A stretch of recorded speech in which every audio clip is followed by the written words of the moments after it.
प्यासी रूह। रात के करीब 2:30 बज रहे होंगे।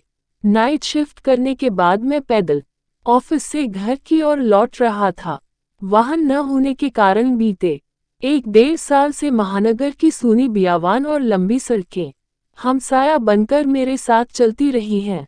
बाप रे, इतनी लंबी लंबी और भूतिया सड़कें खत्म होने का नाम ही नहीं लेती। बस चलती रहती हैं, चलती रहती हैं, रुकने का नाम ही नहीं लेती। कहीं ऐसा घनघोर अंधेरा कि पैर कहाँ पड़ रहे हैं पता ही न चले, तो कहीं खंभों की लाइट से फूटते सफेद झिलमिलाते प्रकाश में नहाती सड़कों की खूबसूरती देखते ही बनती है। रोजाना का रूटीन होने के कारण अब इन सूनी और अंधेरी सड़कों से डर नहीं लगता। इन्हीं सूने और बियावान रास्तों पर दिन भर इतना हैवी ट्रैफिक और चहल पहल रहती है कि एक कदम पैदल चलना भी दूभर हो जाए। मई की बेरहम गर्मी, माथे से चुहता पसीना और ऐसे में अचानक हल्की हल्की ठंडी चलने लगे।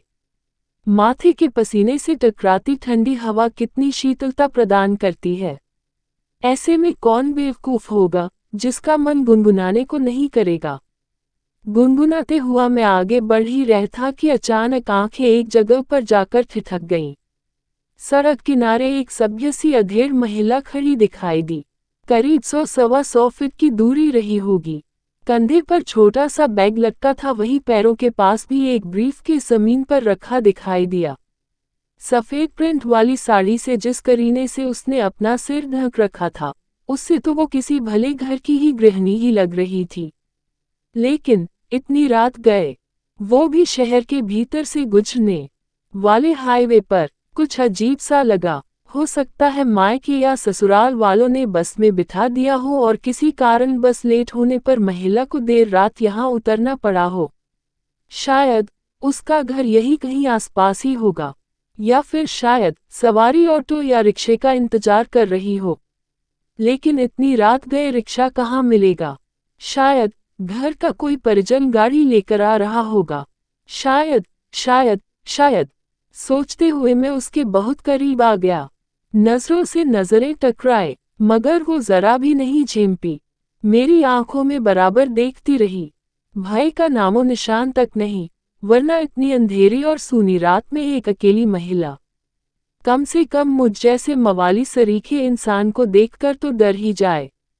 लेकिन वो तो लगातार घूरती रही, चेहरे पर न कोई हाव न कोई भाव। हाँ, होठों पर मुस्कान बराबर जमी रही।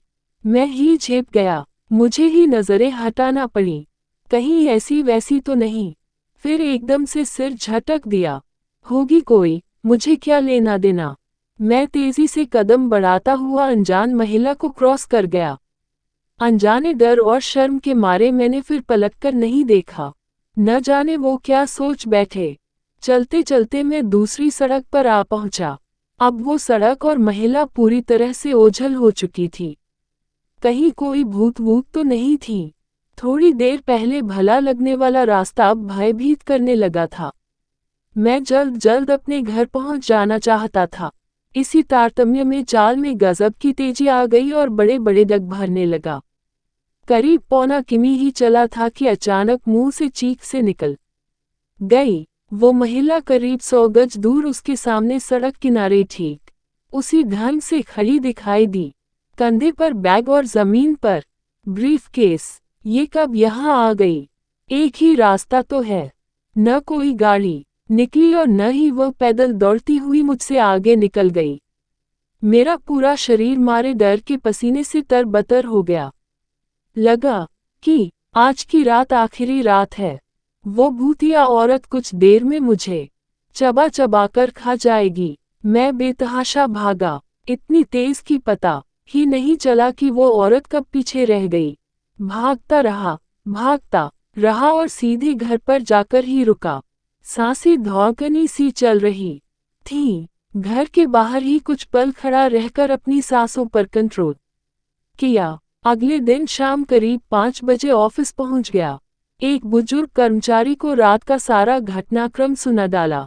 हंसते हुए बोले, नूर चचा, अरे कहीं बूचड़खाने के पास की बात नहीं कर रहा? बूचड़खाना? मैं बुदबुदाया। हाँ, बूचड़खाना। स्लाटर हाउस, जहाँ जानवर कटते हैं।